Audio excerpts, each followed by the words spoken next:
រឿងសន្យានឹងរងចាំអូនម្ដងទៀតព្រះត្រីមួយព្រះច័ន្ទពេញវងពលឺដ៏ស្រទន់បានបាក់ចូលទៅលើផ្ទៃបឹងមួយកន្លែងដ៏ស្ងប់ស្ងាត់ផ្ទៃបឹងដូចជាកញ្ចក់ដ៏ធំមួយប្រែពណ៌ព្រះច័ន្ទឲ្យคล้ายទៅជាសំណើចពណ៌មាសយ៉ាងរំភើបខ្យល់ត្រជាក់បានបក់ប៉ះនឹងស្លឹកឈើឲ្យរអិលរអោសសូររ៉ែរ៉ែដូចជាសំឡេងចាស់ចាស់ដែលកំពុងតែប្រាប់អំពីអតីតកាលនៅមាត់បឹងនោះមានបរិសុទ្ធចំណាស់ម្នាក់អង្គុយនៅលើកៅអីឈើចាស់មួយដែលបានពិពណ៌នាអំពីពេលវេលាដោយកន្លងផុតទៅសក់របស់គាត់ស្កូវស្ទើរពេញក្បាលទៅហើយខណៈពេលដែលមុខរបស់គាត់ជ្រាវជ្រួញជាច្រើនបានបង្ហាញអំពីឆ្នាំខែដែលបានហូរកន្លងផុតដូចជាទឹកនៅក្នុងបឹងមិនដែលឈប់អញ្ចឹងនៅក្នុងដៃរបស់គាត់ដែលរងចាំទទួលរូបភាពអំពីបេះដូងរបស់មនុស្សម្នាក់បរិសុទ្ធនោះឈ្មោះថាវិជ្ជរាមិនមែនជាវិចិត្រករធម្មតានោះទេគំនូររបស់គាត់មានអារម្មណ៍ដូចជាមានដង្ហើមអញ្ចឹងរាល់ខ្សែបន្ទាត់គូមានស្នាមញញឹមនិងទឹកភ្នែកហូររលាក់ចេញពីខ្លួនថ្ងៃនេះគាត់កំពុងគូររូបផ្កាយនៅលើផ្ទៃទឹកផ្កាយដែលភ្លឺបំផុតនៅចំកណ្ដាលផ្ទះឯរបស់គាត់យូរបន្តិចប៉ុន្តែកែវភ្នែករបស់គាត់មមូនណាស់ភ្នែកនោះមិនត្រឹមតែមើលផ្ទៃទឹកប៉ុណ្ណោះទេថែមទាំងមើលទៅឆ្ងាយកន្លែងដែលពេលវេលាមិនអាចលុបបំបាត់បានឡើយអំពីអតីតកាលដែលពោពេញទៅដោយសន្យាគាត់នឹកឃើញសម្លេងមួយដែលធ្លាប់និយាយក្រោមពន្លឺព្រះច័ន្ទដូចគ្នានេះសម្លេងស្រាលប៉ុន្តែពោពេញទៅដោយកម្លាំងសម្លេងដែលធ្វើឲ្យបេះដូងរបស់គាត់បន្តរហូតដល់សប្តាហ៍20ឆ្នាំមុនវិជ្ជរានៅវ័យ35ឆ្នាំគាត់ជាវិចិត្រករដែលកំពុងមានឈ្មោះល្បីមនុស្សជាច្រើនបានស្គាល់គាត់តាមរយៈគំនូរដែលមានពន្លឺនិងស្រមោលលាយបញ្ចូលគ្នាដូចជាជីវិតពិតប៉ុន្តែបេះដូងរបស់គាត់នៅតែទទេស្អាតថ្ងៃមួយគាត់ត្រូវបានអញ្ជើញទៅបង្ហាញគំនូរនៅសាលារៀនមួយកន្លែងក្នុងចំណោមមនុស្សជាច្រើនមាននារីវ័យក្មេងអាយុ18ឆ្នាំម្នាក់ឈរមើលគំនូររបស់គាត់យ៉ាងយូរនាងនោះឈ្មោះថារស្មីនាងមិនសួរអំពីបច្ចេកទេសមិនសរសើរអំពីពណ៌នាងគ្រាន់តែនិយាយស្រាលថាគំនូររបស់លោកហាក់ដូចជាមានអារម្មណ៍ដូចជាមនុស្សកំពុងតែរងចាំនរណាម្នាក់ដែលមិនមកអញ្ចឹងវិជ្ជរាភ្ញាក់ផ្អើលពាក្យនោះដូចជាចាក់ចូលនៅក្នុងចិត្តគាត់ដល់ផ្ទាល់អញ្ចឹងពួកគេចាប់ផ្ដើមនិយាយគ្នារស្មីស្រឡាញ់ការអានកំណាព្យស្រឡាញ់សិល្បៈនិងជឿថាមនុស្សដែលមានចំណងពិតនឹងត្រឡប់មកជួបគ្នាវិញទោះបីកើតនៅពេលណាប៉ុន្តែគាត់មើលកែភ្នែកនាងគាត់មានអារម្មណ៍ថាប្រហែលជាគាត់បានស្គាល់នាងយូរមកហើយដូចជាការជួបគ្នាម្ដងទៀតមិនមែនជាលើកដំបូងឡើយពេលវេលាកន្លងផុតទៅចិត្តតែឆ្លងកាត់ជឿនពួកគេបានជួបគ្នានៅមាត់បឹងជាញឹកញាប់រស្មីចូលចិត្តអង្គុយលើស្មៅបង្ហាញដៃទៅផ្កាយហើយសួរអំពីអនាគតបើថ្ងៃណាមួយបាត់ខ្ញុំទៅលោកនឹងរងចាំខ្ញុំដែរឬទេវិជ្ជរាសើចប៉ុន្តែសម្លេងមានការញួរបន្តិចខ្ញុំនឹងគូររូបនាងរហូតដល់ដៃខ្ញុំមិនអាចកាន់ជាប់បាននាងញញឹមប៉ុន្តែកែភ្នែករបស់នាងមានស្រមោលអ្វីមួយដែលគាត់មិនអាចបកស្រាយបានបន្ទាប់មកជំងឺមួយបានវាយប្រហារនាងយ៉ាងរំពេចពិភពលោកដែលពោពេញទៅដោយពន្លឺរបស់វិជ្ជរាក៏ប្រែប្រួលប្រផេះក្នុងរយៈពេលខ្លីនៅយប់ចុងក្រោយនាងបានកាន់ដៃគាត់ហើយបានខ្សឹបថាជាតិនេះយើងមិនមកទាន់ពេលវេលាទេបើមានជាតិក្រោយសូមរងចាំខ្ញុំពាក្យនោះដូចជាអក្សរដែលត្រូវបានឆ្លាក់នៅលើបេះដូងរបស់គាត់ជារៀងរាល់ខ្ញុំសន្យាគាត់ឆ្លើយទាំងទឹកភ្នែកហូរមិនឈប់ខ្ញុំនឹងរងចាំ20ឆ្នាំនៃការរងចាំបន្ទាប់អំពីរស្មីលែងមានជីវិតវិជ្ជរាដូចជាគំនូរដែលខ្វះពោលយ៉ាងសំខាន់មួយគាត់ធ្វើការគូររូបយ៉ាងខិតខំគាត់ខំធ្វើដំណើរទៅកន្លែងជាច្រើនប៉ុន្តែគ្រប់ទីកន្លែងដែលគាត់ស្វែងរកកែវភ្នែកដូចនាងគាត់មិនបានរៀបការជាមួយនរណាម្នាក់ទៀតឡើយមនុស្សជាច្រើននិយាយថាគាត់រស់នៅជាមួយស្រមោលអតីតកាលប៉ុន្តែសម្រាប់គាត់វិញអតីតកាលមិនមែនជារឿងដែលខូចនោះទេវាជាការសន្យាដែលត្រូវគោរពរាល់ខែរាល់ឆ្នាំរាល់ព្រឹកខែពេញវង្សពេញបរមីគាត់តែងតែទៅមាត់បឹងដដែលគាត់អង្គុយគូររូបផ្កាយមួយនៅចំកណ្ដាលផ្ទៃបឹងផ្កាយដែលតំណាងឲ្យរស្មីឆ្នាំហើយឆ្នាំទៀតកន្លងផុតទៅសក់របស់គាត់កាន់តែស្កើដៃរបស់គាត់កាន់តែញួរជាងមុនប៉ុន្តែអីសង្ឃឹមមិនដាល់ញាប់ញួរនោះទេរាត្រីមួយដូចជារាត្រីដែលគាត់ធ្លាប់បានសន្យាជាមួយនឹងសម្លេងស្រាលមួយសួរអំពីក្រោយខ្នងគាត់លោកតាគូររូបផ្កាយស្អាតណាស់វិជ្ជរាស្ទុះងើបមុខបេះដូងរបស់គាត់លឿនដូចយុវវ័យត្រឡប់មកវិញអញ្ចឹងនៅមុខរបស់គាត់មាននារីអាយុវ័យ18ឆ្នាំម្នាក់តែភ្នែកនាងភ្លឺដូចផ្កាយស្នាមញញឹមរបស់នាងធ្វើឲ្យពិភពលោករបស់គាត់ភ្លឺឡើងវិញនាងមានឈ្មោះអ្វីខ្ញុំសួររស្មីពេលនោះនាងបានឆ្លើយថា ខ្ញុំឈ្មោះរស្មីពិភពលោកដូចជារបស់ឈប់ស្ងៀមតែមួយភ្នែកទឹកភ្នែករបស់គាត់ហូរចុះមកដោយមិនអាចទប់បានគាត់មិនដឹងថាវាជាការចែកដន្យឬជាការឆ្លើយតបអំពីសកលលោកឡើយប៉ុន្តែបេះដូងរបស់គាត់ប្រាប់ថាសន្យាមិនដែលពួកគេបានចាប់ផ្ដើមស្គាល់គ្នាសារជាថ្មីដូចជាការចាប់ផ្ដើមសៀវភៅមួយដែលធ្លាប់អានហើយប៉ុន្តែខ្វះសម្លាញ់ភ្លេចខ្លះរស្មីថ្មីនេះមានអារម្មណ៍ស្និទ្ធស្នាលចំពោះគាត់ដោយមិនដឹងមូលនាងចូលចិត្តអង្គុយនៅមាត់បឹងដដែលនិងសួរអំពីផ្កាយដូចជាកាលពីមុនអញ្ចឹងថ្ងៃមួយគាត់នាំនាងទៅក្នុងបន្ទប់គំនូរជញ្ជាំងពោពេញទៅដោយរូបនារីម្នាក់ដែលមានមុខដូចជានាងគ្រប់បែបយ៉ាងនាងឈួរមើលរូបនោះយូរហើយបេះដូងរបស់នាងរំភើបដោយមិនដឹងពីមូលហេតុអ្វីឡើយយប់នោះ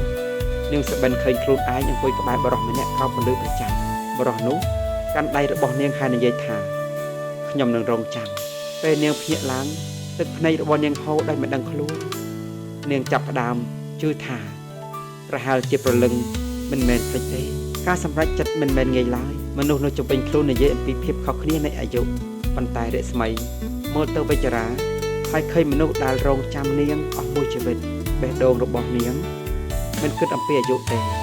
នាងនិយាយស្រាលវាគិតតែពីអ្នកដែលមិនបោះបង់វិចារាមានការស្ទាក់ស្ទើរ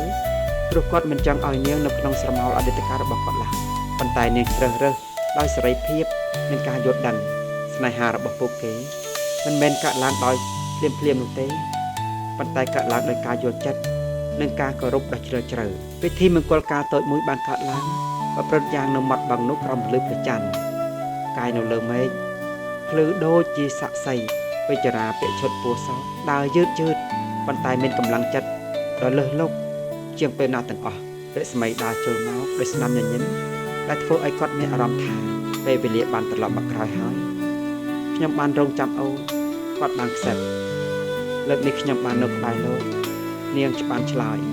ពេលដៃទាំងពីររបស់គាត់បានចាប់គ្នាហើយ10ឆ្នាំបន្ទាប់ពីពួកគេរស់នៅយ៉ាងសាមញ្ញប៉ុន្តែពោពេញទៅដោយភាពកក់ក្ដៅពេលព្រះច័ន្ទពេញវងវិចារាគូរូបចុងក្រោយរបស់នារីម្នាក់ដែលកាន់ដៃបរិសម្នាក់ក្រោមផ្កាយនៅថ្ងៃចុងក្រោយនៃជីវិតរបស់គាត់កាន់ដៃនាងហើយនិយាយថាទៀតក្រោយខ្ញុំនឹងឲ្យមកតនអាយុអូនរស្មីញញឹមទាំងទឹកភ្នែកខ្ញុំនឹងរងចាំលោកដោយដែលលោកធ្លាប់រងចាំខ្ញុំបន្ទាប់អំពីវិចារាបិទភ្នែករស្មីតែងតែអង្គុយនៅមាត់បឹងដដែលនាងមើលផ្កាយដែលភ្លឺបំផុតហើយដឹងថាស្នេហាមិនដែលបាត់ទៅណាឡើយជប់មួយផ្កាយមួយភ្លឺចាំងចិញ្ចាច់ចាំងជាងគេហាក់ដូចជាសញ្ញាថាដីសន្យាមិនដែលពលភាពឡើយហើយនៅកន្លែងណាមួយក្នុងពេលវេលាក្មេងប្រុសម្នាក់ប្រហែលជាកំពុងមើលផ្កាយដោយមានអារម្មណ៍ថាគាត់កំពុងតែរងចាំនរណាម្នាក់តែគាត់មិនទាន់ស្គាល់ស្នេហាស្មោះមិនដែលជាប់វាគ្រាន់តែជាការផ្លាស់ប្ដូរពេលវេលានឹងត្រឡប់មកវិញជានិច្ចពេលរៀបការរួចហើយជីវិតរបស់វិចារានិងរស្មីក៏ចាប់ផ្ដើមមានពណ៌សជាថ្មីវិចារាលេងឯកាទៀតហើយរាល់ព្រឹកគាត់ភ្ញាក់ពីដំណេកឃើញរស្មីកំពុងតែរៀបចំរបស់របរនៅលើតុពេលខ្លះនាងថែមទាំងយកជក់មកគូររូបឲ្យគាត់ទៀតផងគូដោយដៃថ្នមរស្មីរៀនស្គាល់ទម្លាប់ចាស់របស់គាត់កាហ្វេពេលព្រឹកតែផ្អែមបន្តិចនៅពេលរសៀលពេលចូលគេងប៉ុន្តែអ្វីដែលនាងគឺពេលវេលាដែលគាត់អង្គុយរៀបរាប់អំពីអតីតកាលពីជាតិមុនអំពីស្នេហារបស់ពួកនិងការរស់នៅឯកោដែលយូរអង្វែងអូនពិតជាមនុស្សដែលមានតម្លៃមែនទេរស្មីស៊ូដោយសម្លឹងមើលគំនុះចាស់របស់វិជ្ជស្នាមញញឹមបេះដូងរបស់អូនមិនដែលផ្លាស់ប្ដូរអូននៅតែចូលចិត្តស៊ូសំណួរពិបាកដដែលបាត់ជប់នោះនាងបានអោបផាត់យ៉ាងនាងដឹងថាពេលវេលាកំពុងតែរត់ទុកឲ្យរាល់ថ្ងៃคล้ายទៅជាការចងចាំដ៏មានថ្ងៃមួយរស្មីបានដើរទៅលេងនៅក្នុងទីក្រុងដែលជាគូស្នេហ៍តាំងពីមុនធ្លាប់នៅជាមួយគ្នាពេលនាងដើរកាត់ផ្សារតូចនាងឃើញហាងលក់សភៅចាស់នោះនាងបានសម្រេចចិត្តចូលទៅក្នុងហាងនោះមានសភៅកំណាព្យមួយក្បាលដាក់លើធ្នើកណ្ដាលនាងបានលូកដៃយកហើយពេលបើកមើលឃើញមានស្នាមសរសេរដោយដាក់ជូនដល់រស្មីជាទីស្រឡាញ់សូមឲ្យយើងបានជួបគ្នាក្នុងចិត្តពិចារណាទឹកភ្នែករបស់នាងហូរភ្លាមនាងមិនដឹងថាហេតុអ្វីប៉ុន្តែនាងមានអារម្មណ៍ដូចខ្លួនឯងធ្លាប់បានកាន់សភៅនេះយូរមកពេលត្រឡប់មកផ្ទះវិញនាងបានប្រាប់រឿងរ៉ាវដល់វិចារគាត់ភ្ញាក់ផ្អើលព្រោះសភៅនោះគាត់ធ្លាប់ទិញឲ្យនាងកាលពីជាតិមុនអូនប្រហែលជាត្រូវបានវាសនានាំគាត់បាននិយាយទាំងទឹកវិចារបានសម្រេចចិត្តនាំរស្មីទៅលេខភូកំណើតរបស់គាត់ ដែលជាទីកន្លែងដែលគាត់ធប់ដល់ក្តីនៅទីនោះភូមិនោះស្ថិតនៅជើងភ្នំប៉ុតជុំវិញដោយវាលស្រែពោបែកពេកដែលទឹកដល់ប្រជាជនក្នុងភូមិទទួលស្វាគមន៍ពួកគេយ៉ាងមានមនុស្សចាស់ចាស់បានស្គាល់វិចារាតាំងពីក្មេងហើយពួកគេក៏បានចាប់អារម្មណ៍នឹងយាយម៉ៃជាស្រីចាស់ម្នាក់ដែលធ្លាប់បានមើលថែវិចារាតាំងពីគាត់បានទាញអ្នកស្មៃមកមើលហើយនិយាយថានាងដឹងទេកាលពី20ឆ្នាំមុនវិចារាធ្លាប់នាំនារីម្នាក់នេះមកទីនាងនោះមានមុខមាត់ដូចឯងខ្លាំងណាស់គេថានាងនោះឈ្មោះរស្មីដែររស្មីញាក់សាច់ពេលឮដូច្នេះនាងបានចាប់ផ្ដើមជឿថាអ្វីមិនដើរជារឿងចាច់ដានក្នុងភូមិនោះមានដើមឈើមួយដើមនៅមាត់អូវិចារាបាទប្រាប់រស្មីកាលពីក្មេងគាត់ធ្លាប់អង្គុយក្រោមដើមហើយស្រមៃថាថ្ងៃណាមួយនឹងបានជួបស្នេហាពេលអូនមកដល់ខ្ញុំដឹងថាក្តីស្រមៃរបស់ខ្ញុំខ្លាចជាពួកគេអង្គុយក្រោមដើមឈើនោះជំហើយដាក់ក្បាលនៅលើស្មាគ្នាពេលនោះស្លឹកឈើមួយសន្លឹកបានរបូតធ្លាក់ពីលើមកលើផ្លូវនេះនាងបានកាន់វាដូចជាវត្ថុស័ក្តិសិទ្ធិដើមឈើនេះបានបង្ហាញនឹងខ្ញុំថាខ្ញុំមិនអាចការទៀតវិចារណាយាយប៉ុន្តែថ្ងៃនេះខ្ញុំបានឃើញហើយសប្បាយក្រោយអំពីត្រឡប់មកពីភូមិវិញរស្មីបានទៅជួយវិចារារៀបចំបន្ទប់គំនូរឲ្យមានរបៀបរៀបរយជាងមុនក្នុងពេលរៀបនាងបានប្រទះឃើញប្រអប់ឈើចាស់មួយនៅក្រោមកនូរកពេលដែលមើលហើយនាងមានអារម្មណ៍ថាក្នុងសម្បត្តិនេះសុទ្ធសឹងតែសរសេរដោយសម្បត្តិទាំងអស់នោះគឺវិចារាសរសេរទៅកាន់រស្មីបន្ទាប់មកនាងក៏បានបាត់ទៅព្រោះសម្បត្តិសុទ្ធតែចាប់ផ្ដើមដោយពាក្យថាសូមអូនរងចាំហើយបញ្ចប់ដល់ខ្ញុំនឹងរងចាំអូននាងអង្គុយអានសម្បត្តិទាំងអស់នោះរហូតដល់យប់ទាំងទឹកភ្នែកមានឈប់ពេលវិចារាចូលមកឃើញគាត់អង្គុយក្បែរនេះហើយកាន់ដៃនាងយ៉ាងទន់ភ្លុកខ្ញុំមិនដែលបោះបង់អូនគាត់បានខ្សែថ្ងៃគូកំណត់ដំបូងរបស់រស្មីក្រោយរៀបការបានរៀបចំអ្វីៗគ្រប់បែបយ៉ាងពិសេសគាត់ក៏បានគូររូបនាងមួយយ៉ាងធំពីពរនីអំពីនាងកំពុងតែអង្គុយក្រោមផ្កាពេញមេឃគាត់ក៏បាននិយាយហើយបាននាំនាងទៅភោជនីយដ្ឋានមួយកន្លែងដែលតាមបណ្ដោយមាត់បាំងនៅកំពុងញ៉ាំអាហារនោះរស្មីសង្កេតឃើញថាមានរូបថតចាស់ជាច្រើនជូនលើជញ្ជាំងនាងមានការភ្ញាក់ផ្អើលឃើញរូបថតមួយសន្លឹកដែលនាងនិងវិចារាអង្គុយក្នុងភោជនីយដ្ឋានជាមួយគ្នានេះរូបនេះថតនៅពេលនេះនាងស៊ូដែលក៏បាននិយាយរូបនេះថតកាលពី20ឆ្នាំអ្នកទាំងពីរធ្លាប់មកញ៉ាំអាហារនៅទីនេះញញឹមប៉ុន្តែអ្នកស្រីមិនដែលចាស់រស្មីងាកទៅមើលវិចារាឃើញគាត់ញញឹមទាំងទឹកភ្នែកពេលនោះហើយដែលនាងដឹងថាស្នេហារបស់ពួកគេពិតជាពុះពីការបញ្យល់ដំណឹងអាពាហ៍ពិពាហ៍របស់ពួកគេបានទៅដល់ប្រជាឪពុកម្ដាយរបស់រស្មីពួកគាត់មិនពេញចិត្តតទៅថ្ងៃមួយឪពុកម្ដាយនាងបានមកដល់ផ្ទះវិចិត្រដោយមុខមាត់អំពុលឯងឈួតឬឪពុកស្រែកបរិសុចំណាស់អាយុ70ឆ្នាំឯងទៅរៀបការជាមួយគេឬរស្មីឈួរមើលមុខបន្តិចប៉ុន្តែសម្លេងនាងមើងម៉ាត់ប៉ាកូនស្រឡាញ់គាត់ណាស់គាត់ជាមនុស្សម្នាក់ដែលធ្វើឲ្យកូនយល់អំពីអត្ថន័យនៃសេចក្តីស្នេហ៍វិចារាដល់ចេញក្រៅហើយនិយាយដោយសុភាពលោកឪពុកខ្ញុំដឹងថាវាមិនងាយទទួលយកបានទេប៉ុន្តែខ្ញុំសន្យាថានឹងថែរក្សាកូនស្រីរបស់លោកឲ្យអស់អំពីដង្ហើមរបស់ខ្ញុំឪពុករបស់រស្មីស្ងៀមមួយសន្ទុះរួចកបែកខ្នងដើរចេញទៅយប់នោះរស្មីយំយ៉ាងខ្លាំងប៉ុន្តែវិចារាអោបនាងយ៉ាងណាហើយខ្សឹបប្រាប់ថាពេលវេលានឹងបង្ហាញការពិតដល់ខ្លួនយប់មួយវិចារានិងរស្មីភ្ញាក់ពីដំណេកក្នុងពេលតែមួយពួកគេទាំងពីរងឿងឆ្ងល់ព្រោះតែសបិនឃើញរឿងដូចគ្នាក្នុងសបិននោះពួកគេបានទៅដល់កន្លែងចាស់មួយកន្លែងប៉ុន្តែវិចារានិងក្មេងដូចគ្នានឹងរស្មីពួកគេរត់លេងក្នុងវាលស្មៅសើចយ៉ាងសប្បាយហើយគ្មានឧបសគ្គអ្វីឡើយប្រហែលជាប្រលឹងរបស់យើងកំពុងតែរស់ក្នុងពេលវេលាស្របគ្នាវិចារានិយាយលេងប៉ុន្តែរស្មីគិតថាមិនមែនជាគ្រាន់តែរឿងនិយាយលេងនោះទេនាងជឿថាស្នេហាពិតជាអាចផ្សារភ្ជាប់ប្រលឹងរបស់ពួកគេឲ្យនៅជាមួយគ្នាទោះបីជាក្នុងសបិនក៏ដោយការចាប់ផ្ដើមតាំងពីពេលនោះមកពួកគេចាប់ផ្ដើមកត់ត្រាសបិនរបស់ខ្លួនជារៀងរាល់ព្រឹកពួកគេតែងតែមានរឿងរ៉ាវនៅក្នុងសបិនដូចវិចារាដួលសន្លប់កំពុងគូរូបរស្មីភ័យណាស់ហើយក៏ហៅឡានពេទ្យមកតាមពេទ្យនៅមន្ទីរពេទ្យគ្រូពេទ្យបានប្រាប់វិចារាថាមានបញ្ហាបេះដូងហើយត្រូវសម្រាកឲ្យរស្មីអង្គុយក្បែរគ្រែរបស់គាត់ពេញមួយយប់កាន់ដៃគាត់ឲ្យអធិដ្ឋានពីនាងទៅណាឆាប់វិចារាភ្ញាក់ឡើងគាត់ឃើញនាងកំពុងយំក៏លោកដៃជួលទឹកភ្នែករបស់នាងខ្ញុំមិនតាន់នឹងនៅជាមួយអូឲ្យបានយូរតាមដែលអាចធ្វើទៅរស្មីអោបគាត់យ៉ាងណាហើយថានាងមិនអាចទ្រាំទ្រូនឹងការបាត់បង់របស់គាត់បន្ទាប់អំពីចេញមន្ទីរពេទ្យវិចារាក៏មានកម្លាំងតិចជាប៉ុន្តែគាត់នៅតែចង់គូររូបគាត់បានប្រាប់រស្មីថាគាត់ចង់គូររូបមួយផ្ទាំងធំដែលជារូបរបស់ពួកគេទាំងពីររាល់ថ្ងៃគាត់គូររូបបន្តិចម្ដងពេលខ្លះដៃរបស់គាត់ញូរប៉ុន្តែគាត់មិនបោះបង់ឡើយរស្មីអង្គុយក្បែរគាត់អានកំណាព្យឲ្យគាត់ស្ដាប់ដើម្បីឲ្យគាត់នេះ3ខែកន្លងផុតទៅ គំនូនោះក៏បានចាប់ឈួរក្រោមដើមឈើចាស់កាន់ដៃគ្នាហើយមើលផ្កាយនៅលើមេឃនៅខាងក្រោមរូបរបស់គាត់សេថាសន្យានឹងរងចាំអូនគ្រប់ថ្ងៃមួយវិចារាដឹងថាពេលវេលារបស់គាត់ចិត្តអស់គាត់កាន់ដៃរស្មីហើយនិយាយថាអូនសម្លាញ់ខ្ញុំសូមអរគុណអូនដែលបានវិលមករកបងម្ដងទៀត10ឆ្នាំនេះជាពេលវេលាដែលមានតម្លៃបំផុតក្នុងជីវិតរបស់ខ្ញុំរស្មីទប់ទឹកភ្នែកកុំនិយាយអញ្ចឹងលោកនឹងនៅជាមួយខ្ញុំវិចារាខ្សិតខ្ញុំសន្យាថានឹងរងចាំអូនម្ដងជាតិក្រោយខ្ញុំ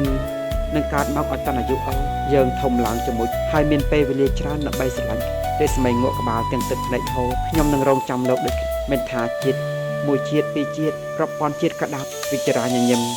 ចុងក្រោយហើយបិទភ្នែកទៅដោយសន្តិភាពដោយដៃរបស់គាត់នៅតែកាន់ដៃរស្មី3ឆ្នាំក្រោយរស្មីទៅមាត់បឹងរាល់ខែរាល់ប្រច័ណ្ឌពេញវងនាងអង្គុយមើលផ្កាយហើយគិតអំពីវិចារាថ្ងៃមួយមានក្មេងប្រុសតូចម្នាក់អាយុប្រហែល5ឆ្នាំដើរមកជាប់នឹងដៃម្ដាយរបស់នាងក្មេងនោះបានឈប់សម្លឹងមើលរស្មីមួយសន្ទុះរួចនិយាយថាម៉ាក់កូនធ្លាប់ស្គាល់អ្នកមេងនេះក្នុងសបិនរបស់កូនអ្នកមេងនេះជាមនុស្សដែលកូនធ្លាប់សន្យាថានឹងរងរស្មីស្រឡង្កាំងនាងស្រឡឹងមើលក្មេងនោះហើយឃើញកែវភ្នែកធ្លាប់ស្គាល់យ៉ាងច្បាស់ក្រឡែតកែវភ្នែករបស់វិចារម្ដាយក្មេងនោះនិយាយកូនប្រុសរបស់ខ្ញុំឈ្មោះថាវិចារាតែងតែនិយាយអំពីរឿងចម្លែកអំពីមនុស្សស្រីម្នាក់ដែលគាត់ធ្លាប់បានស្រឡាញ់ក្នុងសបិនសំទោសដែលរំខានរស្មីញញឹមទាំងយ៉ាងរីករាយមិនអីទេកូនប្រុសរបស់អ្នកគួរឲ្យស្មើទៅផ្កាយមើលទៅលើមេឃហើយនិយាយខ្សឹបថាលោករក្សាពាក្យសន្យាលើលោកនេះយើងនឹងធំឡើងជាមួយកាយមួយពន្លឺចិញ្ចឹមចាំងលើផ្ទៃមេឃហាក់ដូចជាការឆ្លើយស្នេហាមិនមែនដែលចាប់នោះទេវាគ្រាន់តែជាការផ្លាស់ប្ដូរទម្រង់ហើយបន្តដំណើរទៅមុខតាមពេលវេលាតែ